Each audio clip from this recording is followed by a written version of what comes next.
سحر کا وقت تھا، معصوم کلیاں مسکراتی تھیں، ہوائیں خیر مقدم کے ترانے گنگناتی تھیں۔ اس لیے میرے دوستوں، آپ ان وہابیوں کے چکر میں نہ آئیں۔ ان وہابیوں کے تو ایسے بڑے اعتراضات ہیں ہمارے اوپر، لیکن ضروری نہیں کہ ہم ان کے سارے سوالوں کا جواب دے دیں۔ یہ کہتے ہیں کہ آپ لوگ میلاد کرتے ہیں، میلاد کا کہاں ثبوت ہے؟ آپ لوگ سلام پڑھتے ہیں، سلام کا کہاں ثبوت ہے؟ آپ قیام تعظیمی کرتے ہیں، اس کا کہاں ثبوت ہے؟ لیکن میں چاہوں تو ہر ایک کے اوپر 10-20 حدیثیں پیش کر سکتا ہوں۔ اللہ کے نبی نے خود اپنا میلاد بیان فرمایا۔ اٹھاؤ مشکات باب و فضائل سید المرسلین، اللہ کے نبی ارشاد فرماتے ہیں، انا اول من یقرأ باب الجنہ، میں وہ ہوں کہ سب سے پہلے جنت کا پھاٹک میں کھولوں گا اور جس کو چاہوں گا جنت میں داخل کر دوں گا۔ اللہ کے نبی فرماتے ہیں، انا سید ولد آدم، میں اولاد آدم کا سردار ہوں۔ اور اسی کے نیچے اللہ کے نبی فرماتے ہیں، ورؤیا امی التی رات حین وضعتنی وقد خرج لها نور اضاء لها منه قصور الشام، میں اپنی ماں کا وہ خواب ہوں کہ جب میں پیدا ہو رہا تھا میری ماں نے ایک خواب دیکھا، اس خواب میں روشنی دیکھی، اس روشنی میں شام کے شاہی محلات کو دیکھ لیا۔ بتاؤ رسول نے اپنا میلاد خود بیان کیا کہ نہیں بیان کیا؟ اللہ کے نبی نے خود اپنا میلاد بیان کیا۔ جب نبی خود اپنی پیدائش بیان کر رہے ہیں، اپنا میلاد بیان کر رہے ہیں، تو میلاد شرک کیسے ہو سکتا ہے؟ میلاد بدعت کیسے ہو سکتا ہے؟ یہ کہتے ہیں کہ یہ تو 1 منٹ کا میلاد ہوا، آپ لوگ تو رات رات بھر کا میلاد کرتے ہیں۔ میں کہتا ہوں اللہ کے نبی سید عالم صلی اللہ علیہ وسلم کے صحابہ پر نبوت کی روشنی ڈائریکٹ پڑتی تھی، ان کی روحانیت کامل و مکمل تھی، اس لیے ان کو لمبے میلاد کی ضرورت نہیں تھی۔ ہمارا زمانہ عہد رسالت سے بہت دور ہے اور نبوت کی روشنی بہت سارے واسطوں سے ہم تک آ رہی ہے، اس لیے ہماری روحانیت بھوکی ہے، ہماری روحانیت پیاسی ہے، اس لیے ہم کو لمبے ذکر کی ضرورت ہے، لمبے میلاد کی ضرورت ہے۔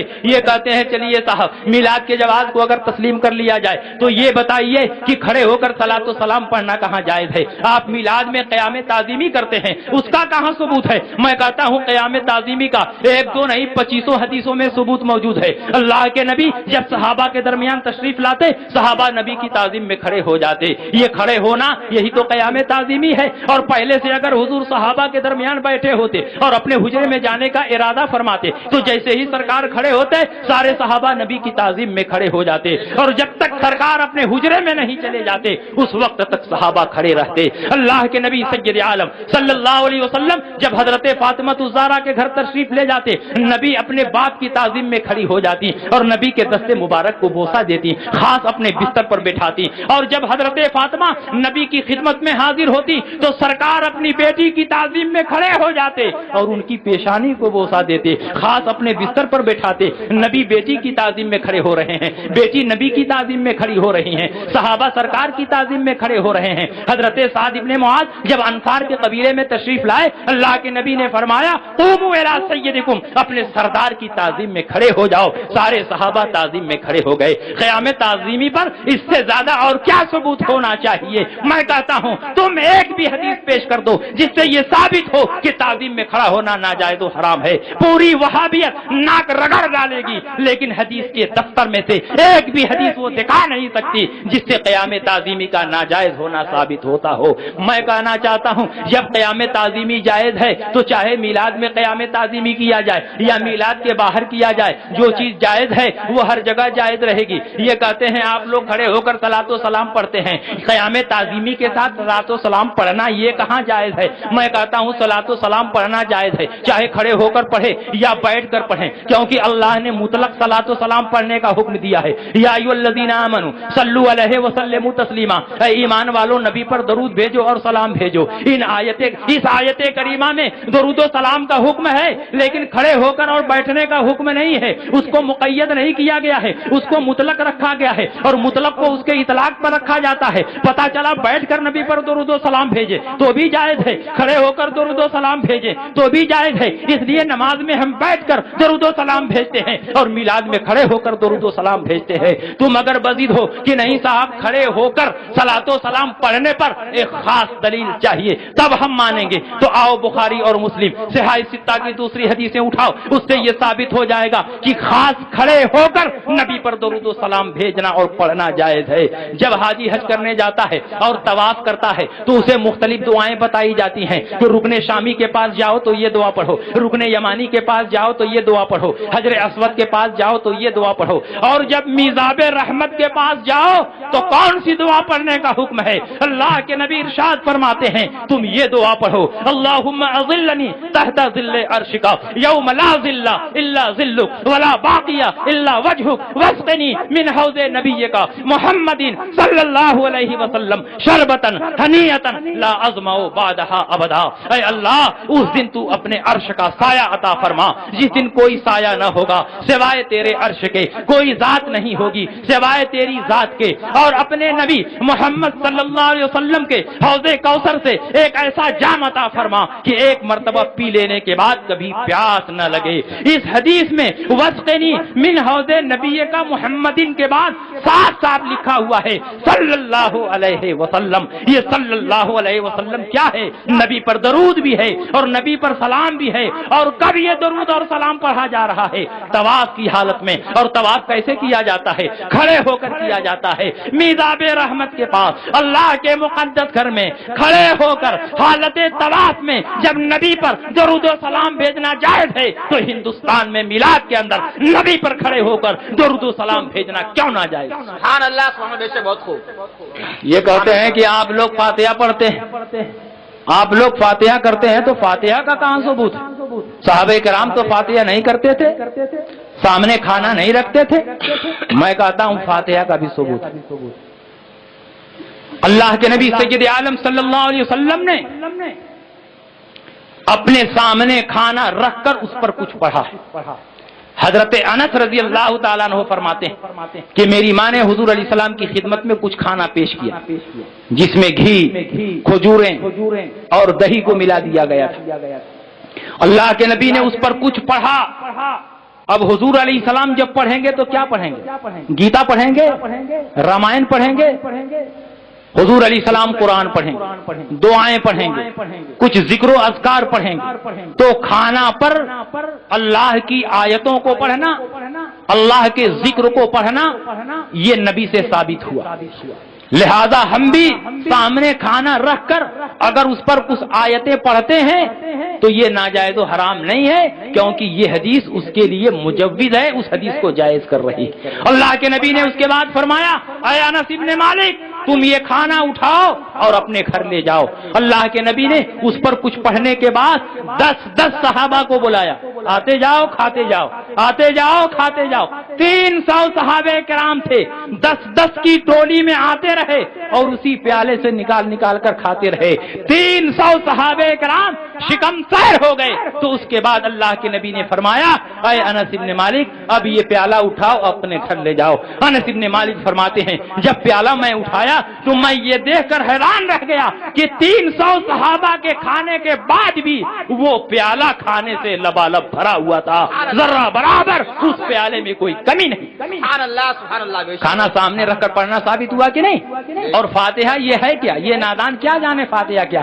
فاتحہ ایصال ثواب کی ایک قسم ہے, یعنی کچھ آیتیں پڑھ کر مردوں کو ثواب پہنچانا. ایصال ثواب کی ایک قسم ہے, اور زندوں کے لیے یہ جائز ہے کہ اپنے نیک عمل کا ثواب مردوں کو پہنچائے, اور ایسا بے شمار حدیثوں سے ثابت ہے. آپ کتاب الاضاحی اٹھا کر دیکھیں, اللہ کے نبی جب بقرعید کی دن قربانی کرتے تھے تو اگر ایک جانور کی قربانی کرتے تو اللہ کے نبی فرماتے اے اللہ یہ قربانی میری طرف سے اور میری امت کے ان افراد کی طرف سے جنہوں نے قربانی نہیں کی. تو اگر امت کو ثواب نہیں پہنچتا تو اللہ کے نبی اس قربانی میں اپنی امت کو کیوں شریک فرماتے؟ اور جب 2 جانور کی قربانی کرتے تو ایک جانور کے بارے میں فرماتے اے اللہ یہ میری طرف سے ہے اور یہ جانور میری امت کے ان افراد کی طرف سے ہے جنہوں نے قربانی نہیں کی ہے. اگر امت کو ثواب پہنچانا مقصود نہ ہوتا تو اللہ کے نبی جانوروں کی قربانی میں اپنی امت کو شریک نہ فرماتے. ابو داؤد داؤد، ابن ماجہ، نسائی کی حدیث ہے، اللہ کے نبی کی خدمت میں ایک عورت حاضر ہوئی، ان امراتم من جہینتا جاءت الى النبی صلی اللہ علیہ وسلم وقالت یا رسول اللہ ان امی نظرت ان تحج فلم تحج حتى ماتت افاحج عنها قال حجی عنها۔ ایک عورت نبی کی خدمت میں حاضر ہوئی جو قبیلہ جہینہ سے تعلق رکھتی تھی، اور فرمایا یا رسول اللہ میری ماں نے نظر مانی تھی کہ وہ حج کرے گی، لیکن میری ماں کا انتقال ہو چکا ہے، تو کیا میں اپنی ماں کی طرف سے حج کر لوں، ان کو ثواب پہنچ جائے گا؟ اللہ کے نبی نے فرمایا حجی عنہا، حج کر لے ان کو ثواب پہنچ جائے گا۔ ایک دوسری حدیث، ایک عورت نبی کی خدمت میں حاضر ہوئی جن کا تعلق قبیلہ خثعم سے تھا، ان امرأة من خثعم جاءت الى النبی صلی اللہ علیہ وسلم وقالت یا رسول اللہ ان فریضۃ اللہ ادرکت ابی شیخا کبیرا لا يثبت على الراحلہ افاحج عنہ قال حجی عنہ وذلك فی حجۃ الوداع۔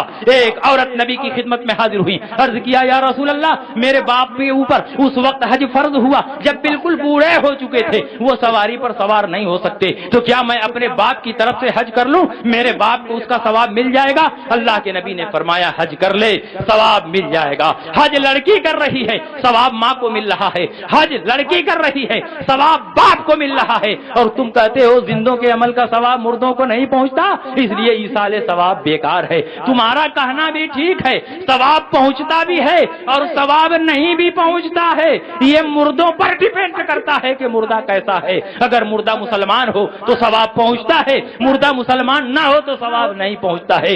اس کا ثبوت یہ ہے، ابو داؤد کی حدیث ہے، حضرت عمرو بن العاص نبی کی خدمت میں حاضر ہوئے اور کہا یا رسول اللہ میرا باپ عاص ابن وائل مر گیا، اور اے اللہ کے نبی آپ کو تو معلوم ہے کہ میرا باپ پوری زندگی آپ کی تکذیب کرتا رہا، آپ سے ٹکر لیتا رہا، جنگوں میں آپ سے لڑتا رہا، ایمان نہیں لایا، مشرک تھا، شرک اور کفر پر مرا، لیکن جب مرنے لگا تو اس نے مجھ کو بلا کر، میرے بھائی کو بلا کر یہ وصیت کی کہ تم دونوں میری طرف سے 50 غلام آزاد کر دینا۔ محمد کی باتیں کہیں آخرت میں سچی نکل گئی تو بچنے کے لیے کچھ تو ہونا چاہیے۔ اے اللہ کے نبی میرے بھائی نے اپنے باپ کے ایصال ثواب کے لیے 50 غلام آزاد کر دیے ہیں، کیونکہ میرا بھائی کافر ہے، مسلمان نہیں، لیکن اے اللہ کے نبی میں تو مسلمان ہو چکا ہوں، میں تو آپ کا غلام ہوں، اگرچہ معاملہ میرے باپ کا ہے لیکن نبی کے مقابلے میں باپ کی کوئی حیثیت نہیں ہوتی، اس لیے اے اللہ کے نبی اگر آپ فتویٰ دیں تو میں 50 غلام آزاد کروں، اور اگر آپ منع فرما دیں گے تو میں غلام آزاد نہیں کروں گا۔ اللہ کے نبی کے الفاظ سنو، فیصلہ ہو جائے گا کہ ثواب پہنچتا بھی ہے اور ثواب نہیں پہنچتا ہے۔ اللہ کے نبی فرماتے ہیں لو کان مسلمن فعاتقت منه او تصدقت منه او حججت منه بلغه ذلك، اگر وہ مسلمان ہوتا اور تم اس کی طرف سے غلام آزاد کرتے، تم اس کی طرف سے صدقہ و خیرات کرتے، تم اس کی طرف سے نفلی حج کرتے، اس کو ثواب پہنچتا۔ مسلمان ہوتا تو ثواب پہنچتا، لیکن تیرا باپ مسلمان نہیں تھا اسی لیے ثواب نہیں پہنچے گا۔ جو کہتے ہیں ثواب نہیں پہنچتا ہے وہ ٹھیک ہی کرتے ہیں، ان کے باپ دادا ایسے ہی ہیں کہ ان کو ثواب نہ پہنچے، یہ مردہ نہیں کٹ مردہ ہیں، اس لیے ان کو ثواب نہیں پہنچے گا۔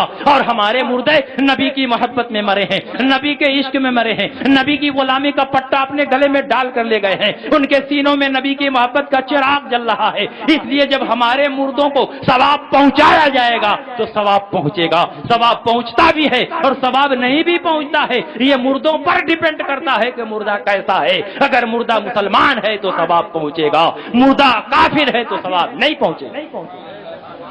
یہ کہتے ہیں چلیے صاحب تھوڑی دیر کے لیے ہم مان لیتے ہیں کہ ثواب پہنچتا ہے، تو آپ لوگ یہ بریانی کیوں بناتے ہیں، پلاؤ کیوں بناتے ہیں، زردہ کیوں بناتے ہیں، یہ ملیدہ کیوں بناتے ہیں؟ اگر ثواب ہی پہنچانا ہے تو غریبوں میں غلہ بٹوا دیجئے، غریبوں میں کپڑا بٹوا دیجئے، یا غلوں پر فاتحہ پڑھ کر کے غریبوں میں بانٹ دیجئے، کپڑوں پر فاتحہ پڑھ کر غریبوں میں بانٹ دیجئے۔ لیکن جب دیکھیے تو بریانی ہے، پلاؤ ہے، زردہ ہے، قورمہ ہے، ملیدہ ہے، فرنی ہے، یہ ہے وہ ہے۔ آپ لوگوں کا مذہب تو کھاؤ پکاؤ، کبھی 12ویں کے نام پر، کبھی 11ویں کے نام پر، کبھی چھٹی کے نام پر نیا نیا کھانا پکاتے رہتے ہیں اور کہتے ہیں کہ ایصال ثواب کر رہے ہیں۔ اگر تم کو ایصال ثواب کرنا ہوتا تو غریبوں میں غلہ بانٹ دیتے، غریبوں میں کپڑا بانٹ دیتے، یا غلہ پر دعا پڑھ کے غریبوں میں تقسیم کر دیتے، کپڑوں پر فاتحہ کر کے غریبوں میں بانٹ دیتے۔ لیکن جب دیکھو بریانی ہے، پلاؤ ہے، زردہ ہے، ملیدہ ہے، یہ کیا تماشا؟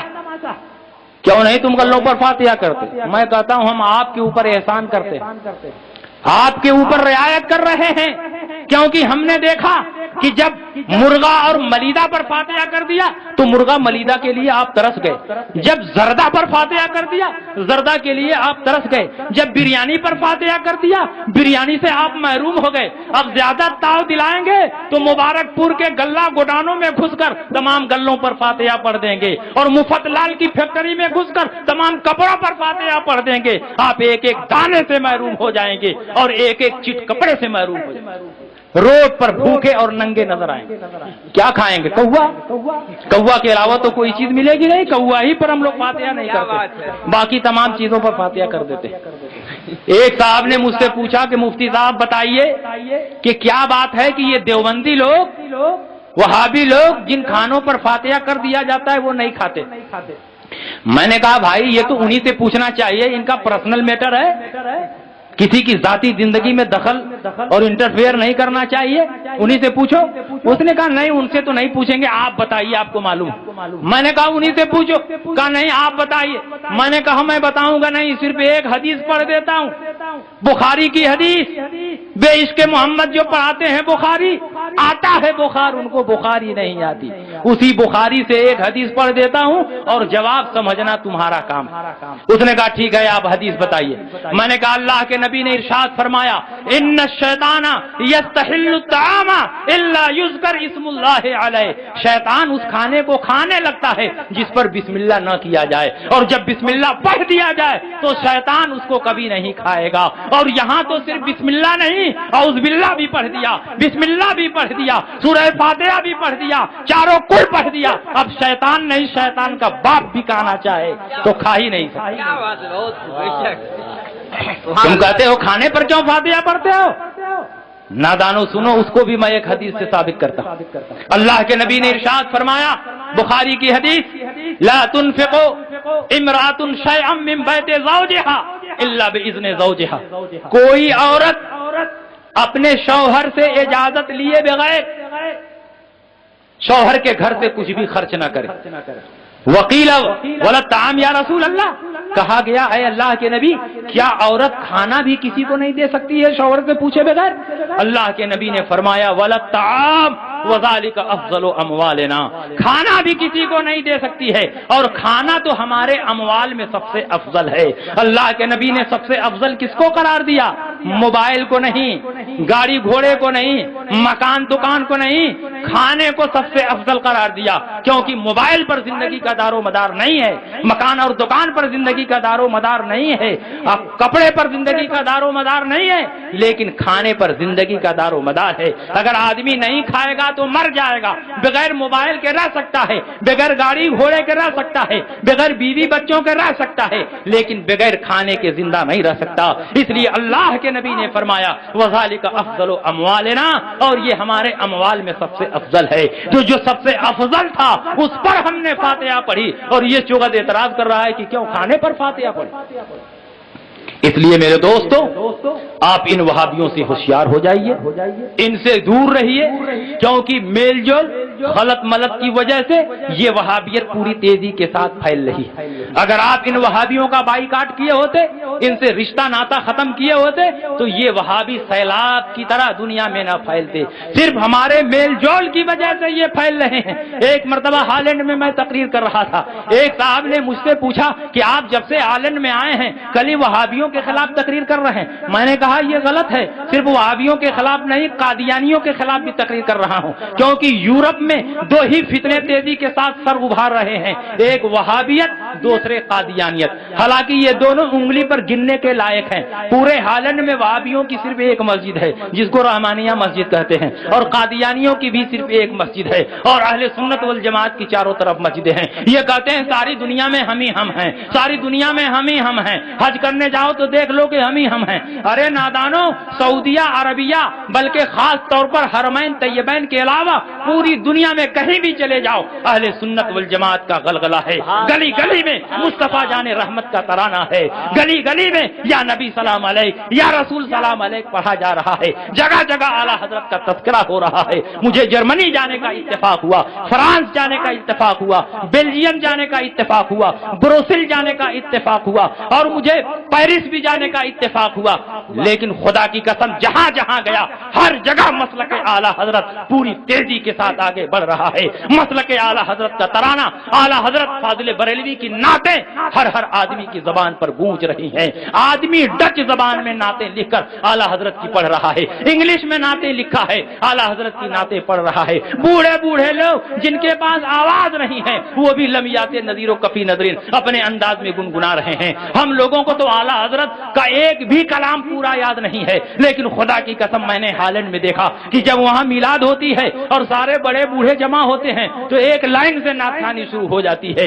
ایک نعت پڑھا وہ بھی اعلیٰ حضرت کی نعت, دوسرا پڑھ رہا ہے وہ بھی اعلیٰ حضرت کی نعت, تیسرا پڑھ رہا ہے وہ بھی اعلیٰ حضرت کی نعت. سب کے سب اعلیٰ حضرت ہی کی نعت پڑھتے ہیں, ان کو کسی اور کی نعت پسند ہی نہیں آتی ہے. یہ اعلیٰ حضرت کی مقبولیت کی دلیل ہے, کیونکہ جس شخصیت نے نبی کے ناموس پر اپنی عزت کو قربان کر دیا تو اللہ تعالیٰ نے اپنی بارگاہ سے یہ عطیہ عطا فرمایا کہ تم نے اپنے آپ کو فنا کر دیا ہے, لیکن میں نے تیرے نام و نشان کو پوری دنیا میں زندہ کر دیا ہے. جہاں جاؤ اعلیٰ حضرت کا تذکرہ ہے. تقریر کر رہا تھا, ایک صاحب نے کہا صاحب کیا بات ہے کہ آپ وہابیوں کے خلاف بہت بولتے ہیں, اگر آپ کی تقریر کو ہم نے صحیح سمجھ لیا ہے تو اس کا مطلب یہ ہے کہ ہم لوگ غلط اور باطل ہیں, ہم لوگ دین سے باہر ہیں, ہم لوگ مسلمان نہیں ہیں. میں نے کہا تم نے ٹھیک میری تقریر کو سمجھا. میری تقریر کا خلاصہ یہی ہے کہ تم لوگ دین سے باہر ہو, تمہارا دین اور اسلام سے کوئی تعلق نہیں ہے. اس نے کہا کہ اگر ہم لوگ غلط اور باطل ہیں تو کیوں اتنی تیزی کے ساتھ ہمارا مذہب پھیل رہا ہے؟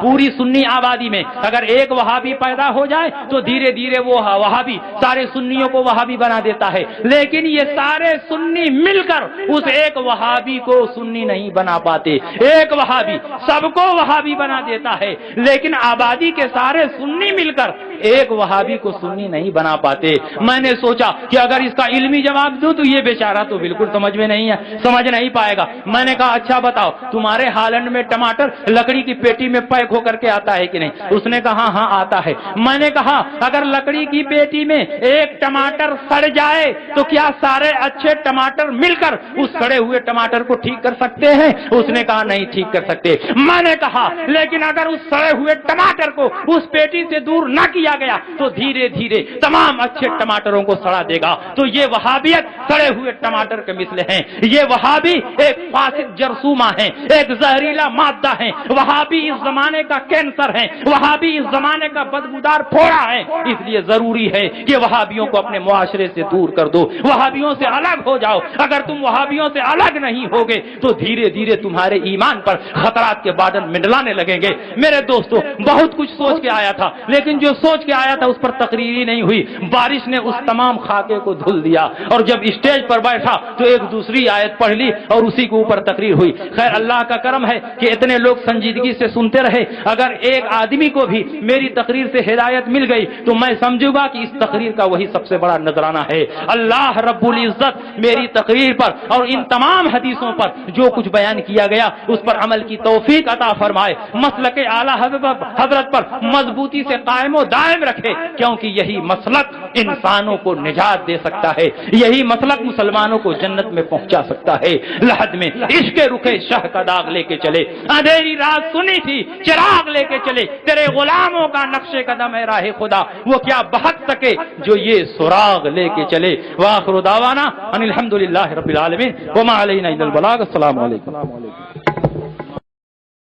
یا رسول اللہ یا رسول اللہ یا رسول اللہ یا رسول اللہ یا حبیب اللہ.